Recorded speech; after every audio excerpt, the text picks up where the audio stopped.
एकव्यो दिव्याधि महारथो जायतान् धेनुर्भो नर न संभवाय मयो भवाय भवाय संभवाय संभवाय मयो भवाय शंकराय शंकराय मयो भवाय संभवाय संभवाय मयो भवाय शंकराय संभवायेति संभवाय संभवाय शंकराय शंकराय मयो भवाय शंकराय मयस्कराय मयहकराय शंकराय मयो भवाय शंकराय मयस्कराय मयो भवायेति मयः भवाय शंकराय मयस्कराय मयहकराय शंकराय शंकराय मयस्कराय शिवाय शिवाय मयहकराय शंकराय शंकराय मयस्कराय शिवाय शंकरायेति शंकराय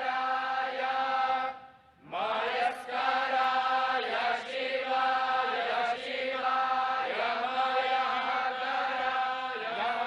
मयस्कराय शिवाय शिवतराय शिवतराय शिवाय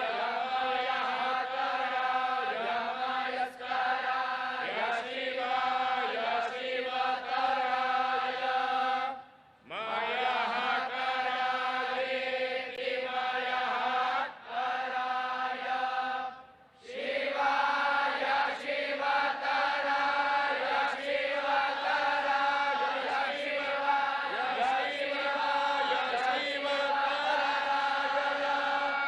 शिवाय शिवतरायेति शिवतराय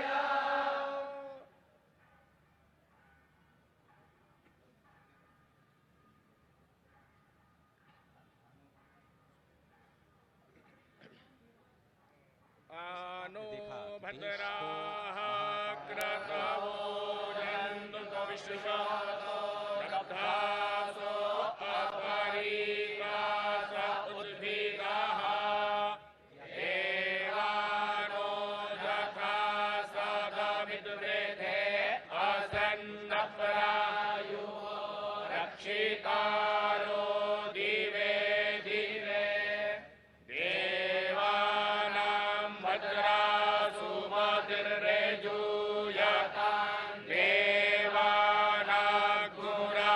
देवानाग्मुरादिरभिनो निवर्ततां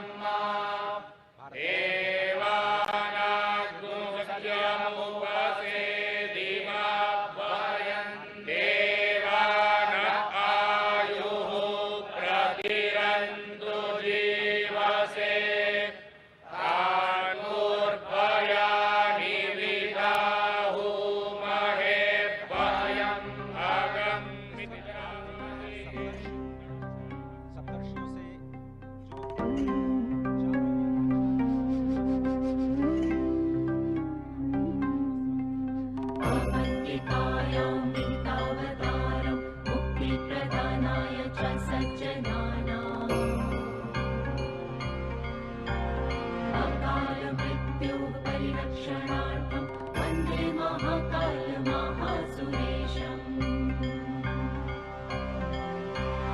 अवन्तिकायां विहितावतारं मुक्तिप्रदानाय च सज्जनानाम् अकालमृत्योः परिरक्षणार्थं वन्दे महाकालमहासुरेशम्।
महर्षि जमदग्नि जो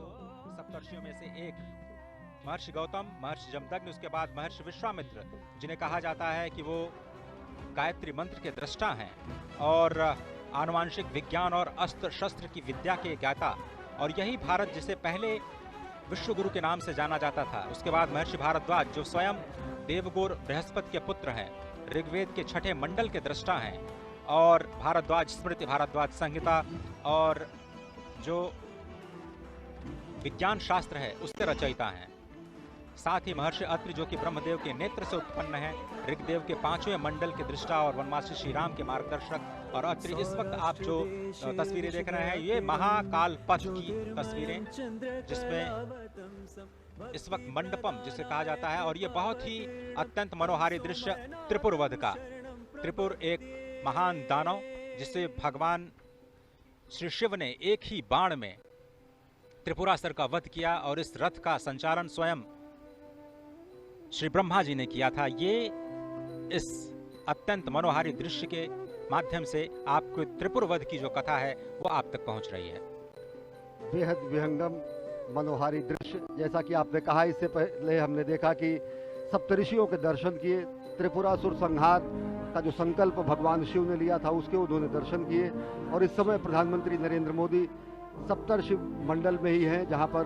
और साथ ही साथ इस पूरे अगर देखें महालोक को तो अलग अलग क्षेत्रों में 900 मीटर से ज़्यादा ये लंबा विस्तीर्ण क्षेत्र है जहां पर अलग अलग शिवपुराण से संबंधित जो कथाएं हैं उनका लोकार्पण किया गया है। त्रिपुरासुर संहार की अगर कथा की बात करें तो ब्रह्मा ने जब ताड़कासुर के तीनों पुत्रों को 3 पुर दे दिए और त्रिपुर राक्षस असुर के रूप में जाने लगे, और जब उनसे समूची मानवता क्लांत हो गई, तो ये दृश्य इस समय देख रहे हैं कि प्रधानमंत्री नरेंद्र मोदी उसका अवलोकन कर रहे हैं। तो उसे मोक्ष प्रदान करने के लिए एक विशेष रथ के रूप में और विशेष अस्त्र के रूप में त्रिपुरासुर संहार करने के लिए भगवान शिव ने अवतार लिया, जिसमें उनके रथ के रूप में, सारथी के रूप में स्वयं ब्रह्मा थे,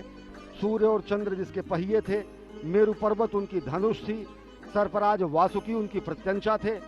अग्नि वायु विष्णुदेव और यमदेव उनके बाण थे, और सबसे बड़ी बात, इस दुष्कर और दुसाध्य कार्य के लिए भगवान शिव ने उज्जैन का ही चयन किया। इस समय प्रधानमंत्री नरेंद्र मोदी महाकाल के लोक का वो दृश्य देख रहे हैं, और इस समय पहुंचे हैं नवग्रह में। नवग्रह में प्रधानमंत्री नरेंद्र मोदी इस समय देख रहे हैं। भारतीय अगर गणना परंपरा, पंचांग परंपरा की अगर बात करें तो भारत में 9 ग्रह माने गए हैं। हमारी सनातन संस्कृति में ये 9 ग्रह हैं: सूर्य, चंद्र, मंगल, बुध, गुरु, शुक्र, शनि, राहु और केतु। कालांतर में जो विज्ञान ने भी 9 ग्रह माने, उनमें चंद्रमा उपग्रह के रूप में रहा और सूर्य तारा के रूप में रहा, लेकिन नवग्रह के रूप में हमारी जो सनातन संस्कृति की जो गणनाएं रही उसका भी यहाँ पर बहुत शानदार वर्णन और विवेचन किया गया। और ये जो आप नयनाभिराम अप्रतिम दृश्य देख रहे हैं अजय, देखें तो किस तरीके से रक्षा सूत्र में बना हुआ भगवान शिव का ये शिवलिंग यहाँ पर रखा गया है। और निश्चित तौर से इसके पीछे की जो अवधारणा होगी कि एकता के सूत्र में हम समूचे देश को बांधे, धर्म धर्मांतर मत मतांतर को किनारे रखते हुए एक रक्षा सूत्र के रूप में यहाँ पर उपस्थित भगवान शिव का ये महालिंग ये बताता है कि किस तरीके से हम राष्ट्र की एकता के लिए, राष्ट्र को एकता के सूत्र में बांधने के लिए हम तत्पर हैं। क्योंकि ये पूरा का पूरा जिस शिवलिंग का लोकार्पण करते समय प्रधानमंत्री नरेंद्र मोदी ने विश्वार्पण लोकार्पण किया, वो रक्षा सूत्र से बना हुआ है। और रक्षा सूत्र से बनने का अर्थ यही है कि हम एकता के सूत्र में बंधें, क्योंकि अलग अलग तंतु जब एक हो जाते हैं तो रक्षा बनती है, और वो रक्षा सूत्र निश्चित तौर से लोगों की रक्षा के लिए होती है। और साथ ही साथ अगर देखें अजय, तो ये भारत के विश्व के मस्तक पर, विश्व के क्षितिज पर नए भारत के अभ्युदय का सीधा प्रमाण है। पूरी दुनिया देख रही कि किस तरीके से भारत भारतीयता को अपने में समेटे, नित नूतन और चिर पुरातन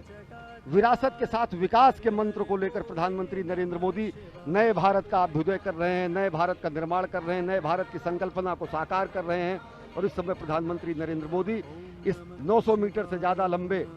महाकाल कॉरिडोर जिसे कहा जाता है, और जिसे कहा जाता है महाकाल का लोक, महाकाल के लोक का महालोकार्पण करने के बाद अब प्रधानमंत्री नरेंद्र मोदी जा रहे हैं इस पूरे विस्तीर्ण क्षेत्र का भ्रमण करने के लिए। और सबसे बड़ी बात अजय, जैसा आपने बताया था कि यहाँ की दरो दीवार पर शिवपुराण से संबंधित एक एक कथाओं का विधिवत चित्रण किया गया है। चाहे वो गंगा अवतरण का दृश्य हो, चाहे वो असुरों के वध का दृश्य हो, चाहे वो भगवान के अलग अलग अवतारों की रूप हो, चाहे वो संदीपनी और भगवान अस्थि का दान करने वाले दधीच के पुत्र को मोक्ष प्रदान करने का दृश्य हो। और जैसा कि अभी हम एक बार फिर देख रहे हैं, ताड़कासुर के वध के बाद त्रिपुरारी जब कहा गया भगवान शंकर को, त्रिपुरारी इधि त्रिपुर असुरों के वध करने के बाद कहा गया, और उसका बेहद विहंगम नैनाभिराम दृश्य यहाँ पर स्थापित किया गया है। भगवान गणेश की मूर्ति, भगवान कार्तिकेय की मूर्ति, माता पार्वती, भगवान शंकर, यानी कि भगवान शंकर का समूचा दरबार और परिवार यहाँ पर स्थापित है महाकाल के इस महाप्रांगण में। अजय, तो ये शिव वाटिका जो इस वक्त आप देख रहे हैं, ये त्रिपुरारी हनन का दृश्य बार बार आपकी स्क्रीन पर। इस वक्त प्रधानमंत्री मोदी अब जो त्रिवेणी मंडपम है उसकी ओर, जो आप दृश्य देख रहे हैं वो त्रिवेणी मंडपम का दृश्य है। और इस वक्त प्रधानमंत्री मोदी का जो काफिला ई कार्ट के जरिए अब महाकालेश्वर पथ की ओर धीरे धीरे बढ़ता हुआ, तो महाकाल लोक का लोकार्पण अब किया जा चुका है। और अब धीरे धीरे जिसे महाकालेश्वर पथ कहा जाता है, जो अब इस प्रथम चरण में जो नंदी द्वार हैं वहां से शुरू होता है, और ये 900 मीटर से ज्यादा लंबा ये पूरा का पूरा महाकालेश्वर पथ, यहाँ से आपको भगवान शिव के जो अवतार हैं, भगवान शिव की जो लीलाएं हैं, भगवान शिव के नाम, भगवान शिव के गुण, उनकी कथाओं का मंचन करते हुए आपको चित्रवृत्तियां दिखाई देंगी जो आपको एक अद्भुत दुनिया में ले जाती हैं। और तकनीक का भी बहुत ही ज़बरदस्त इस्तेमाल यहाँ पर किया गया है, जिसमें अगर आपको इन भित्ति चित्रों पर जो कथाएं जिसे आप नहीं समझ पा रहे हैं,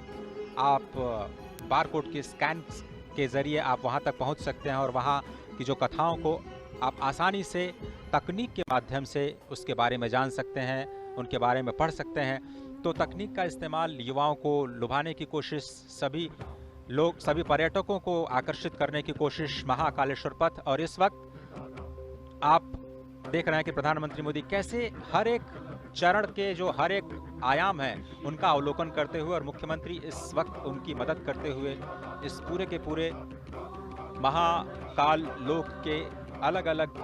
जो आयाम हैं, अलग अलग जो प्रतिष्ठाएं हैं, उनके बारे में बताते हुए। और इस वक्त आप देख रहे हैं कि धीरे धीरे वो महाकालेश्वर पथ की ओर जाते हुए अब यही पथ आपको सीधे महाकाल के मंदिर के मुख्य द्वार तक ले जाएगा, जहां पर आप अपनी पूजा अर्चना अपने तरीके से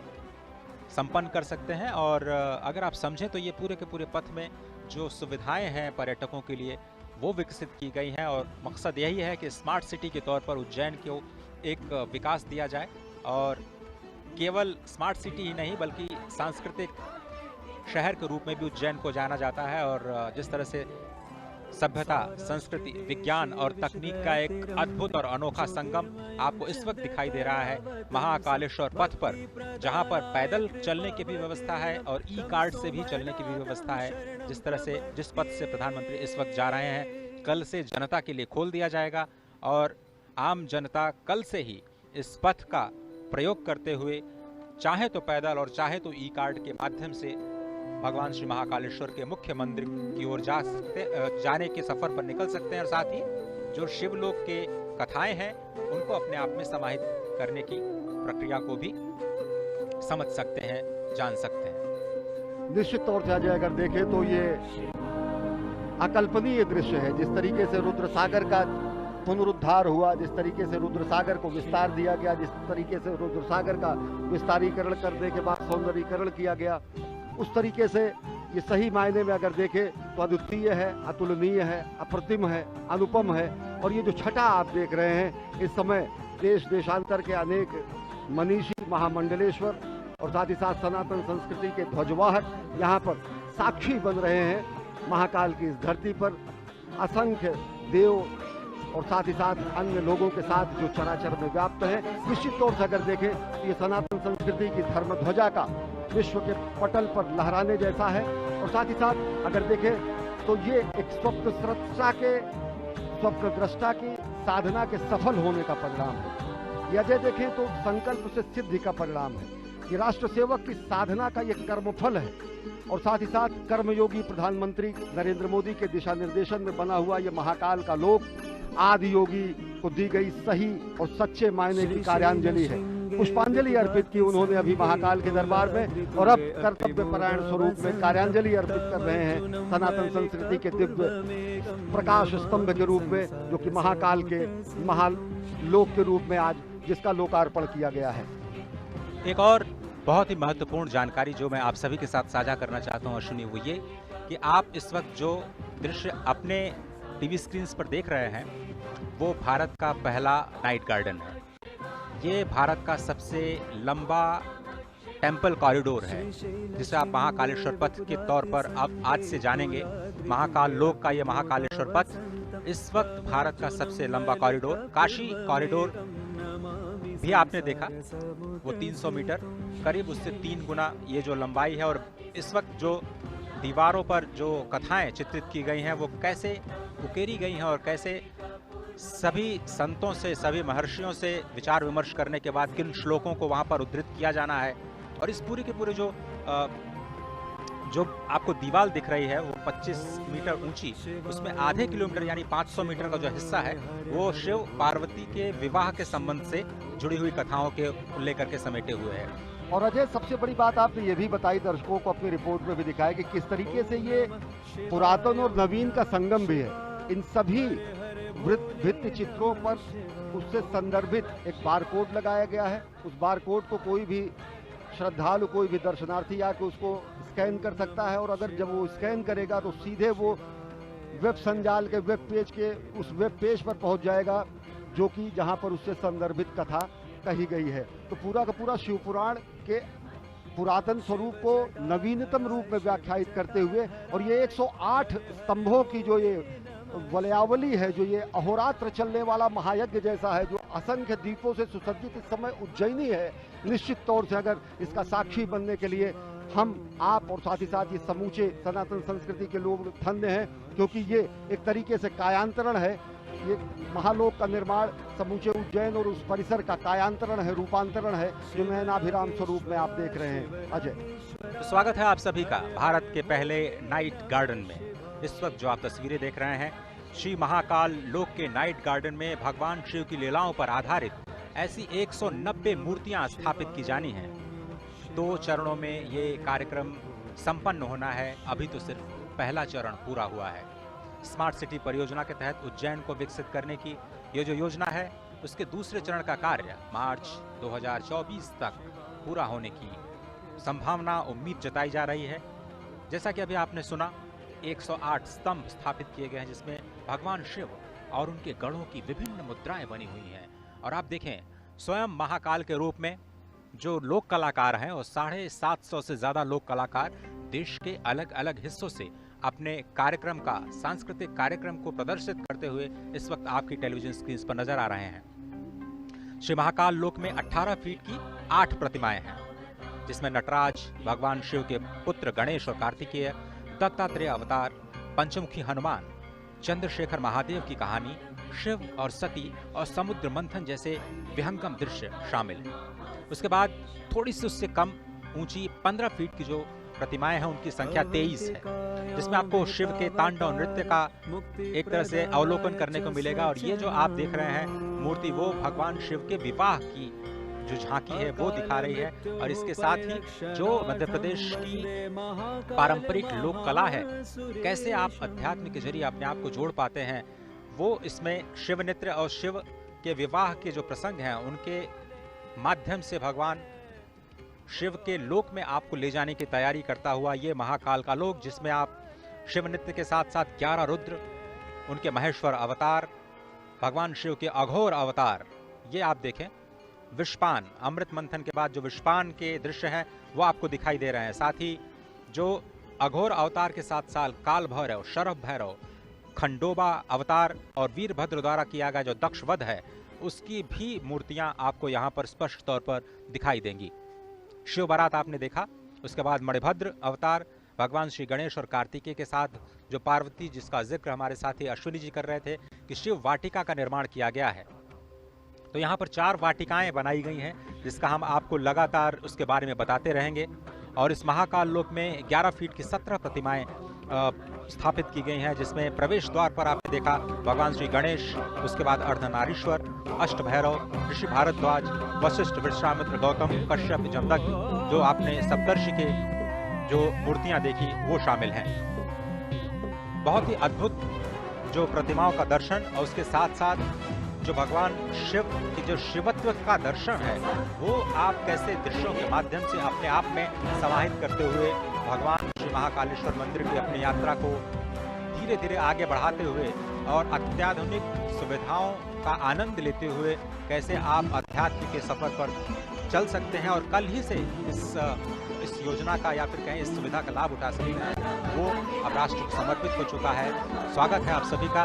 महाकाल लोक में, स्वागत है आप सभी का भारत के पहले नाइट गार्डन। ज्योतिर्मयं चंद्र कलावतम सम भक्ति प्रदानाय कृपावतीर्णं तं सोमनाथं शरणं प्रपद्ये। संकल्पना है सही मायने में यहाँ पर इस समय धरती पर उतर आई है और सब कुछ इस समय शिवोहम के स्वरूप में हो चुका है। न मे द्वेष रागो न मे द्वेष रागो न मे लोभ मोहो मदो नैव मे नैव मात्सर्य भावः न धर्मो न चार्थो न कामो न मोक्षः चिदानंद रूपः शिवोहम। अगर शिव को व्याख्यायित करने की कोशिश की जाती है तो कहा जाता है न द्वेष है, न राग है, न लोभ है, न मोह है, न मद है, न मात्सर्य है, न धर्म है, न अर्थ है, न काम है, न मोक्ष है, चिदानंद रूप है। और वह रूप जो सत्य, चित और आनंद को व्याख्यायित करता है, और वह रूप जो सही मायने में आज देखें तो आज रुद्र सागर के तट पर, पुण्य सलिला क्षिप्रा के तट पर, उज्जैन नगरी में इस समय विलक्षण क्षण के हम सहभागी बन रहे हैं। हम देख रहे हैं ये नयनाभिराम दृश्य, किस तरीके से कायांतरण हुआ है, किस तरीके से रूपांतरण हुआ है, किस तरीके से कलेवर बदला हुआ है। और सही मायने में अगर देखें तो अगर एक सशक्त नेतृत्व होता है, स्पष्ट दूरगामी लक्ष्य होता है,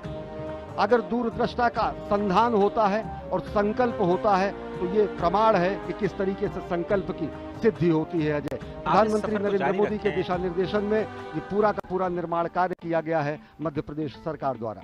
आप इस सफर को जारी रखें। सिर्फ मैं एक छोटी सी जानकारी आपके साथ और अपने दर्शकों के साथ साझा करना चाहता हूं। ये जो नाइट गार्डन आप देख रहे हैं, ये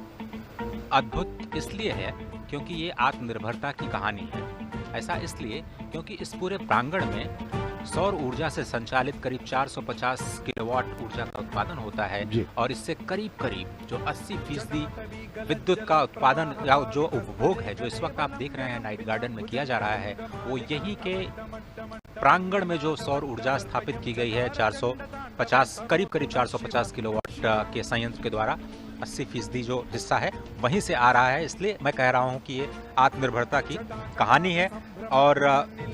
पूरे विश्व तक इस कहानी को ले जाना इसलिए जरूरी है क्योंकि भारत सक्षम है वो करने में जिसकी कल्पना आप कर सकते हैं, जिसके बारे में आप सोच सकते हैं। और आप देख रहे हैं मलखम्ब अजय, इसके बारे में बताएं, पूरा का पूरा कितना ये विलुप्त होती है हमारी विरासत थी और जिसको पुनर्जीवित करने का कार्य प्रधानमंत्री नरेंद्र मोदी ने किया। और ये बहुत ही अद्भुत, ये माधव न्यास संचालित जो मलखंभ की पूरी प्रक्रिया है वो आप इस वक्त देख रहे हैं। और यही इसी संस्थान का जो छात्र हैं, छोटे छोटे छात्र हैं, वो राष्ट्रीय स्तर पर अपनी एक अलग पहचान भी बना चुके हैं। और यहाँ के कई जो छात्र हैं वो स्वर्ण पदक विजेता भी हैं राष्ट्रीय खेलों में, जो मलखंभ से संबंधित जो प्रतियोगिताएं होती हैं। तो अजय, इसके बगल ही भारत माता का मंदिर है जहाँ पर मलखंभ के बच्चों को शिक्षा दीक्षा दी जाती है। उसके बगल में ही आद्य द्वितीय गुरु संघ चालक को संबंधित और उनको लिए समर्पित माधव सेवाश्रम है। और साथ ही साथ ये जो विलक्षण हम देख रहे हैं कि ये जो हमारी कला थी, जो हमारा ये ज्ञान था, जो हमारा ये कर्तव्य था, जो हमारा व्यायाम था, जो कि कहीं लुप्त हो रहा था, उसको जो है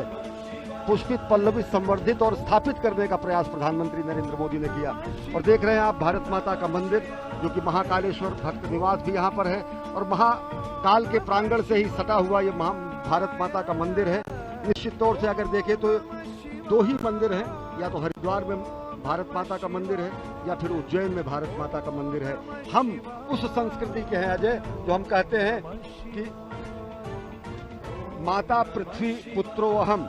माता पृथ्वी है और हम उसके पुत्र हैं। हम ऐसे उस सनातन संस्कृति के हैं जो हम कहते हैं कि हम अपनी जन्मभूमि को माँ के सदृश मानते हैं।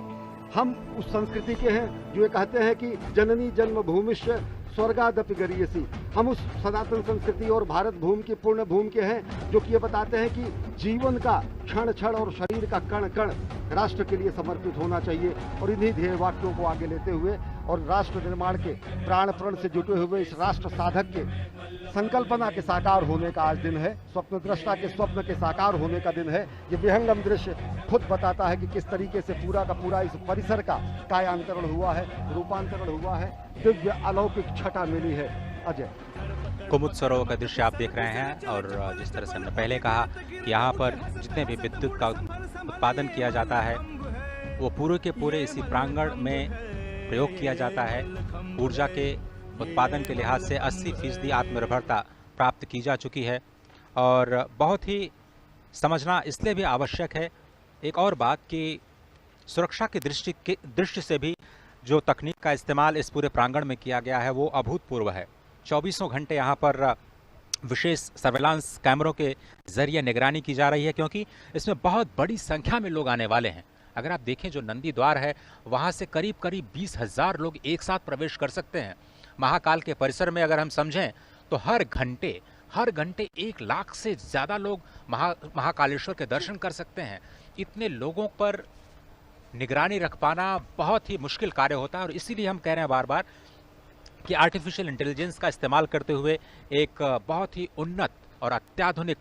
कमांड एंड कंट्रोल सेंटर बनाया गया है, जिसके ज़रिए जो सर्वेलांस कैमरों की मदद से जो integrated command and control centre है, पूरे परिसर की 24 घंटे निगरानी की जाएगी। और इस परियोजना का जो पूरा उद्देश्य है, इस क्षेत्र में जो भीड़ भाड़ पहले थी उसको कम करना और किस तरह से जो विरासत संरचनाओं का संरक्षण करना, और साथ ही साथ जो इस परियोजना के विस्तार के जरिए यहाँ पर पर्यटन को बढ़ावा देना है, अर्थव्यवस्था को भी बढ़ावा देना है, आत्मनिर्भरता को भी बढ़ावा देना है, समृद्धि को भी हमें दिखाना है, अपने सांस्कृतिक धरोहर को सहेजना भी है। इन सभी कार्यों का जो संगम है वो आपको इस महाकाल के इस नए लोक में इस वक्त भारत के पहले नाइट गार्डन के रूप में, एक विहंगम दृश्य के रूप में, जिसमें इस वक्त आप रुद्र सरोवर के साथ साथ महाराज विक्रमादित्य का टीले के साथ साथ आप देख रहे हैं ये दृश्य, जो आप या फिर कहें कि भारत माता के मंदिर के साथ साथ जो मंदिर का मुख्य शिखर है वो भी आपको बहुत ही आसानी से दिख रहा है। अप्रतिम विहंगम दृश्य, नयनाभिराम दृश्य। और अजय, जैसा आपने बताया कि भारत ने ही प्रधानमंत्री नरेंद्र मोदी के अध्यक्षता में और उनके नेतृत्व में इंटरनेशनल सोलर अलायंस की स्थापना की, और यहाँ इस पूरे परिसर का जो प्रकाश की व्यवस्था की गई है वो सौर ऊर्जा द्वारा संचालित है। ये होता है दूरदृष्टि और ये होता है स्वप्न दृष्टा के स्वप्न का साकार होना। निश्चित तौर से अगर देखें तो भारतीय संस्कृति और भारतीय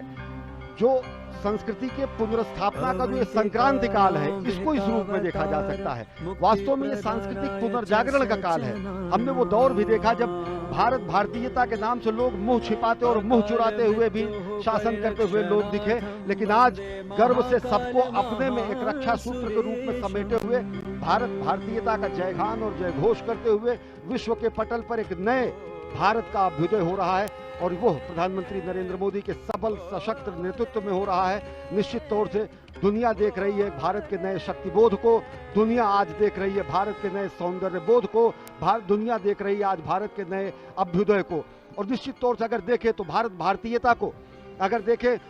भारतीयता को किसी धर्म विशेष के रूप में नहीं व्याख्यायित किया जा सकता है, भारत भारतीयता को किसी एक रूप में नहीं व्याख्यायित किया जा सकता है। स्पष्ट तरीके से कहा गया है, उत्तरे हिमालयश्च दक्षिणे, जो उत्तर में हिमालय है और साथ ही साथ दक्षिण में जो हमारी स्थिति है महासागर के दक्षिण में और हिमालय के उत्तर में जो समूची धरा है वो धरा भारत और भारतीयों की धरा है। ये महाघोष हमने ईसा पूर्व शताब्दियों पहले अपने पुराणों और वेदों में इसका उद्घोष किया। निश्चित तौर से अगर देखें तो आज नैनाभिराम छटा देखकर विश्व गदगद होगा, सनातन संस्कृति भारत भारतीयता आज आह्लादित होगी, और निश्चित तौर से भारत के नए अभ्युदय का दिन है। और अगर उनको चंद शब्दों में समेटे श्रद्धेय अटल जी के शब्दों में अजय, तो उन्होंने कहा कि मैं एक बिंदु परिपूर्ण सिंधु, ये रुद्रसागर के एक एक बिंदु में भी ये व्याख्या समझी जा सकती है कि किस तरीके से हमारा समाज है। हम तो एक बिंदु परिपूर्ण सिंधु, यह है मेरा हिंदू समाज, मेरा इसका संबंध अमर, मैं व्यक्ति और यह है समाज, इससे मैंने पाया तनमन, इससे मैंने पाया जीवन, मेरा तो बस कर्तव्य यही सब कुछ कर दूं इसको अर्पण, मैं तो समाज की थाती हूँ, मैं तो समाज का हूँ सेवक, मैं तो समष्टि के लिए व्यष्टि का कर सकता बलिदान अभय, तन मन हिंदू जीवन हिंदू रग रग हिंदू मेरा परिचय। मानवता के कल्याण के लिए हमने अस्थि का दान किया है, समष्टि के कल्याण के लिए व्यष्टि का बलिदान करना हमारी परंपरा रही है, समष्टि के कल्याण की प्रार्थना और अभ्यर्थना करनी हमारी सनातन संस्कृति का मूल बिंदु रहा है। और आज महाकाल के इस दरबार से, महाकाल के इस महालोक के लोकार्पण और विश्वार्पण के बाद दुनिया देख रही है कि किस तरीके से भारत और भारतीयता विश्व पटल पर नए स्वरूप में अभ्युदय हो रहा है, उसका नए नेतृत्व, सबल सशक्त नेतृत्व में भारत और भारतीयता जगत गुरु बनने की तरफ अग्रसर है। अजय, सीधा प्रसारण आप उज्जैन से देख रहे थे। इस दृश्य को क्या कहा जाए, नयनाभिराम दृश्य, और पूरा ब्यौरा सुना रहे थे हमारे दो सहयोगी अजय मिश्र और अश्विनी मिश्र। और अब से कुछ ही देर पहले प्रधानमंत्री नरेंद्र मोदी ने जो उज्जैनी नगरी है वहां पर महाकाल लोक